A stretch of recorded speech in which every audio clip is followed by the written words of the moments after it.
All right, it's Friday. Good morning, everyone. So I want to get back to. I'm going to try to make a. I can't do a daily video. I just got too much going on in the morning. But what I would like to do is I would like to try to make like a weekly video for you guys, especially for guys that are trying to figure out their journey in this trade. Um, the worst thing you can do. I'm trying to get comfortable here. The worst thing you can do is view this trade as a job, like you're clocking in, like you're showing up on site to work your 8 hours and to get your paycheck.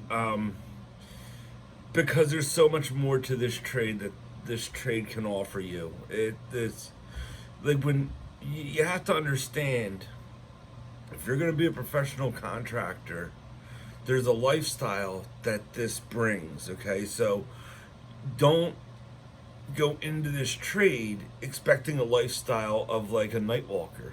I don't mean like people that go out and party at night, but you know, when I was a sous chef, when we got off work, we drank till like 3, 4 in the morning. Okay, but we didn't have to be back on in the kitchen until 3 in the afternoon, and that's kind of the lifestyle. So when you're a cook, that's your lifestyle. Okay, when you're a construction worker, there's a lifestyle that comes along with this. Okay, and I dove into all of that before I actually became an electrician because I wanted to live a certain way. Okay, so maybe I was thinking like I planned this out, and I did. Like I guess so, but so realize that, all right, and realize when I talk about if you're just showing up to clock in,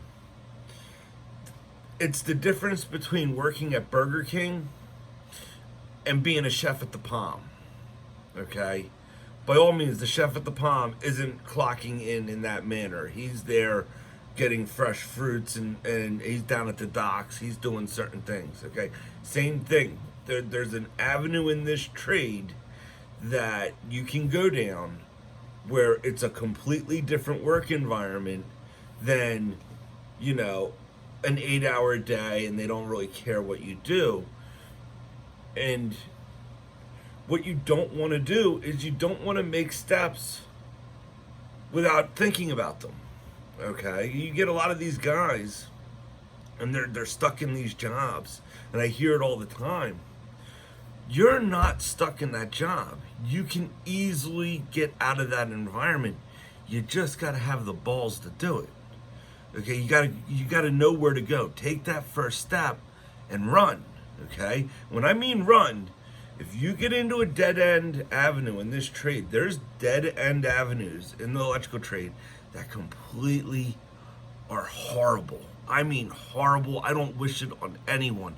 Like when guys are miserable, I have no problem bringing them into the office or even onto the site and talk to them that this trade is horrible if you're miserable. And I want them to be happy no matter what avenue of the trade that they decide to go into. So I try to talk to them and be like, if you're happy with what this trade has to offer in this area, let's figure out why you're not happy and let's change some things. Like you want to be motivated every day. You want to have some type of fulfillment when you go to work every day. If you don't, this trade is miserable. All right. So that being said, I'm going to give an example here, and we're going to talk about the benefits of a smaller company and the benefits of larger companies. Okay? A benefit of a larger company, and I worked for a larger company in the beginning myself, is you don't need to have a lot of skill to get into a larger company. Larger companies, you know, you cut your teeth, so they say, with larger companies because they'll bring you in as green can be, never being on a job site, and they cut your teeth. So you learn how to conduct yourself as a contractor with larger companies. I personally recommend guys spend time on new construction, like a larger new construction company, for the most part, because you get to see the framing, you get to see what's behind that drywall, you get to see how homes are wired, like 2 day rough, 3 day rough, 3 day finishes. Like, go through that experience. It's extremely valuable. And you're not going there for money. No one goes to new construction for money. Most people are put in new construction either because of life choices, like they have a record and new construction will only hire them, okay? Or they're new in this trade and they're learning to cut their teeth. But new construction is a brutal trade, okay? It'll blow your knees out, it'll bust your shoulders, like it's rough. I do recommend it though, because it's valuable to understand how wires are ran. I did new construction for a year, okay? So, it doesn't have to be residential. You can do new construction, commercial, whatever it may be, whatever avenue you're thinking about going down, go down that road. Now, I chose residential. I didn't want to go to. Everyone was choosing commercial, and I wanted to work in old mansions, like old mansions. And while everyone else was running down that commercial road, I chose a different road. But we all have our choices to make and figure out where we go. So, bigger companies. If you are lazy, a bigger company, you can hide yourself in a bigger company and you won't get fired as quickly. So another reason guys go to new construction and larger companies is if they are of the if you're an alcoholic, if you're a drug addict, if your electrical game, like your skill level isn't all there, you can hide it in new construction because there's so many guys there that you can completely miswire a house and they're gonna have a cleanup crew come up behind you and fix all your mistakes.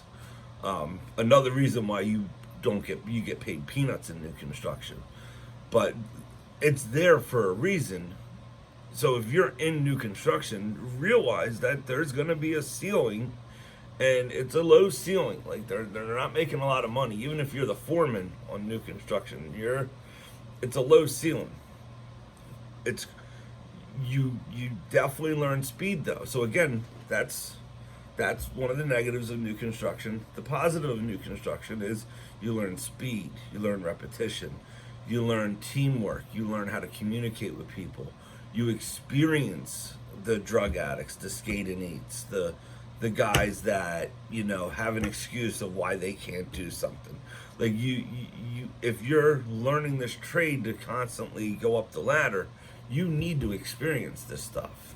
Okay, the skate and eight guys, they're the ones that like they might have enough skill to be called a new construction mechanic, but the reason they're on new construction is because they can't survive anywhere else. All right, believe me, no one. If you're choosing to go into new construction, you're changing your choice by the age of 30. If not, good luck with your body.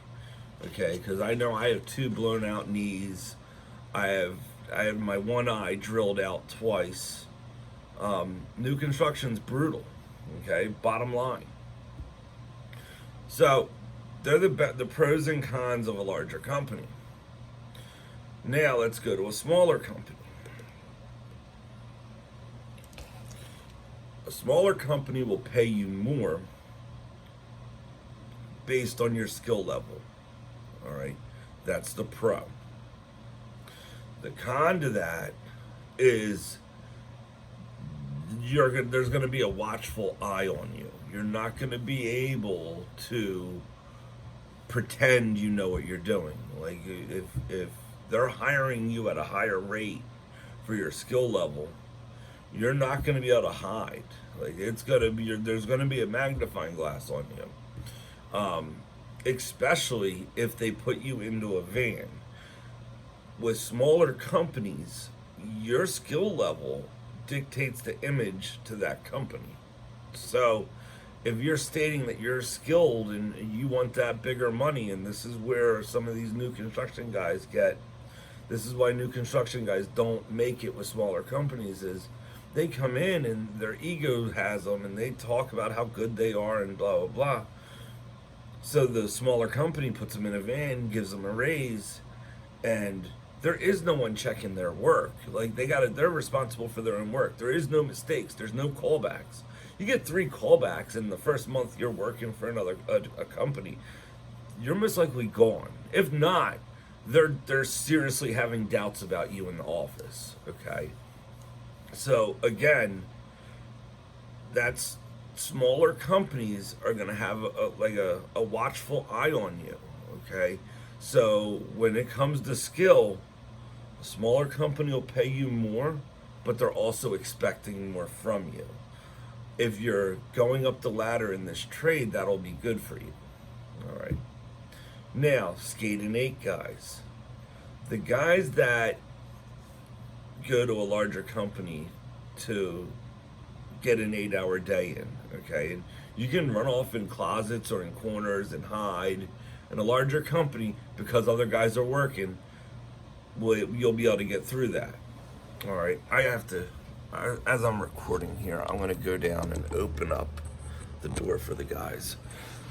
So, with smaller companies, there is no way to skate an 8 because your work will be seen. Like they're going to be able to say, like, hey man, you didn't really get anything done this week, and they're going to want to know why. Okay, so like you'll get with smaller companies, there's just more of a microscope on you. Okay, so if you're used to having like a 4-hour day, because 2 hours you're wasting in the morning and 2 hours you're wasting in the afternoon.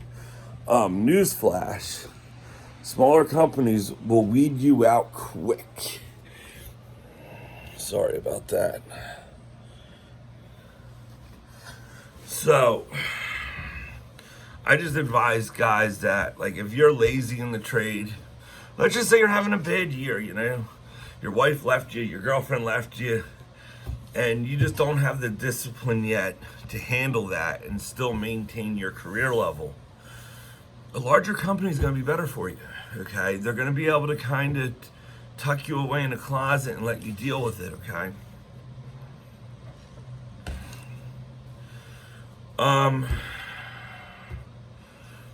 Time off. If you're one that likes a lot of time off, okay, again, larger companies are the way to go. Okay, they're gonna pay you next to nothing, but you'll be able to take more time off because they have that manpower to just fill heads on sites. Like they're not expecting a whole lot from you with a larger company.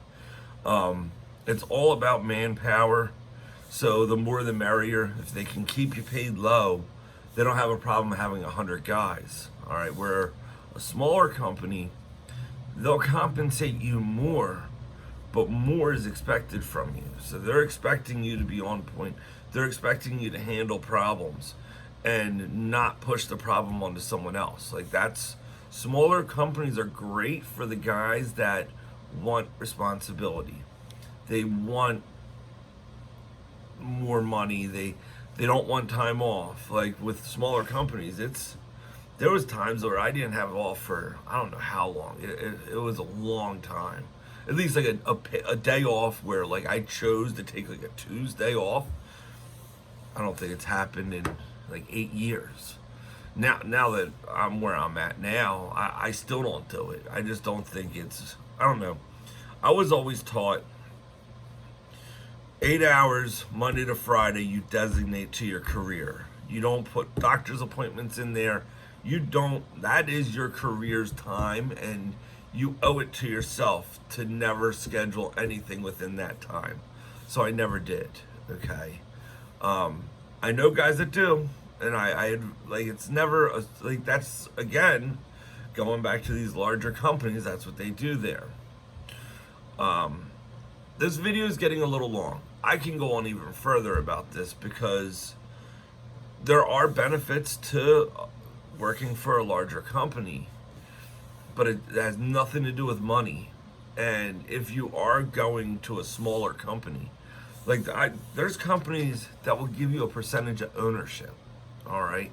But by all means, okay, what you need to do, like devote yourself night and day to that company. And the conversation between the owner of that company and you as a master mechanic needs to be a serious one. And, there's conversations that, if you're, well, one, if you're that good, that's number one. And everyone says they're that good, but, the truth is in the pudding, so to say. All right? The proof is in the pudding.